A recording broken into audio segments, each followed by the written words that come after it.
Today we're also joined by Phillippe AGHION, a professor of economics at Harvard University. Hello, thanks for coming in.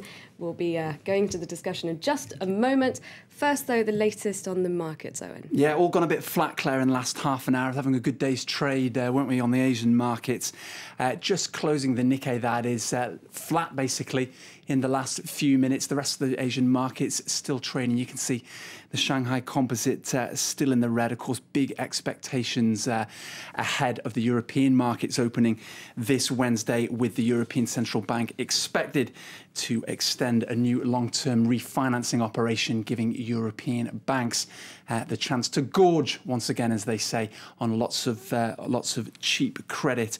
Philippe, just before we get into our main discussion, I know it's not quite your field, the European Central Bank lending facility, but what do you make of this latest round of long-term refinance operation? Is it a good idea? I think it is. I think everything that can ease the credit markets in Europe, I think, is a good thing.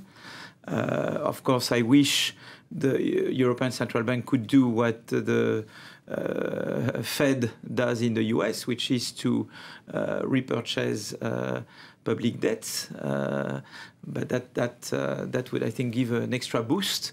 But I'm already happy that this kind of quantity easings, as we call them, are taking place. I think that can only help boost growth in the Eurozone. Well, I'm glad you mentioned growth, because that's really what you're here to talk about, and this is your speciality. Yeah. We were talking a little bit this morning, Claire and I, about the US. We had a report on GM, for example, doing very well, adding an extra shift to its factory, and that's symbolic pretty much of this recovery we're seeing in the US. I think we can finally say that this country is recovering.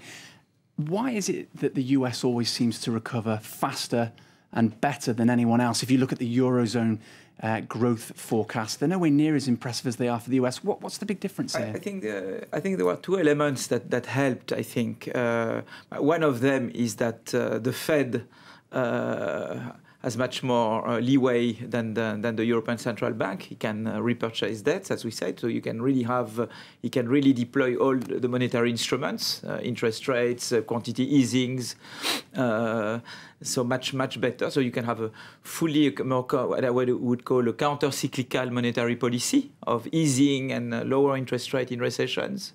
So that, I think, makes a big difference. The other thing is that you had a stimulus package, which and focused in particular on rehauling the automobile industry, the Obama measures, which were heavily criticized by the Republicans, but in fact they seem to be working. Because he saved GM. Because he saved GM. And because he pushed towards innovative investments, toward more energy saving. Cars, and I think that policy of the targeted intervention is also being fruitful. You touched on this earlier. What can Europe learn from the US when it comes to growth, and can the same things work in Europe? I think, I don't just recommend that we follow what the US did, but I think what's clear is that budgetary discipline is necessary. I mean, it's true that it's not good to have excessive public debts. Not only because of the rating agencies. I think we know that in order to conduct more counter-cyclical macroeconomic policy, that in macroeconomic policies where you can borrow in recession and lower interest rate in recession and do the opposite in booms, which is good for innovation, which is good to sustain innovative investments, that require to have budgetary discipline, but budgetary discipline together with growth-enhancing policies. And growth-enhancing policies come from both counter-cyclical fiscal, that in the US they try to do it, but of course with the current Congress, they can't do it as much as they would need to do it. And the other thing that you need is to have really a monetary policy which is also conducive of long-term growth-enhancing investment by having typically quantity easing and lower interest rate in recession. Just very briefly, Philippe, if you can, are we going to see the US get any sort of grip on its budget deficit in the next term, whoever wins the presidency? I think they need growth for that purpose. I think they will try to take measures to lower deficit. The big problem they have is that the Congress blocks any kind of fiscal reform.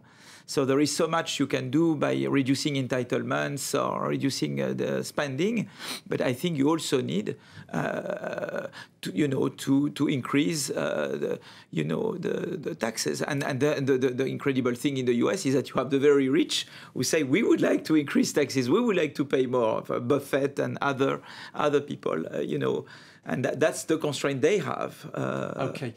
Sorry, Philippe, we'll have to leave it there. Many thanks indeed. We've run out of time, unfortunately. I know you have to go and talk to our French colleagues now, so if you want to see Philippe in French, then flip over your channel wherever you're watching. Philippe, many thanks indeed for talking to us. Phillippe AGHION from Harvard University. Thank you very much. Thank you. Next, putting a bit of savoir-faire into smartphone applications. Chinese manufacturers like Huawei have arrived at the Mobile World Congress, aiming to flood the market with cheaper models. But to do that, they need to offer enticing new applications and gadgets that can lure in customers looking for something different. And increasingly, manufacturers are looking to French designers to fill that gap. Rebecca Bowring reports from Barcelona. In Barcelona, the French are out in force. With 130 companies represented, this is the largest country pavilion. An impressive turnout for delegates from Tencent, China's most popular instant messenger. They're attracted by France's creative prowess and the opportunity to invest. In France, there are some really great ideas, but companies are still small and they need strong partnerships. That's why we're here. Here to make links with French firms like AMA, developer of the mobile game Crossfingers for Android. It's definitely this French touch, with this quality of design and graphics, definitely that they want. Not just strong content, but a strong business model. So they're hoping to obviously rise up the experience curve. So they want to learn from the past and then apply that to what is happening in their future. So if they can learn what has been done with, say, social networking or mobile banking, then they can then apply that to their own home markets. French company Tag Attitude specializes in mobile payments across 38 developing countries in Africa and Latin America.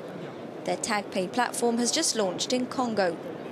This phone is sleeping and it wants to make a transaction with this terminal, and the server is going to wake up the phone, and I just put the phone here and you can hear the little noise.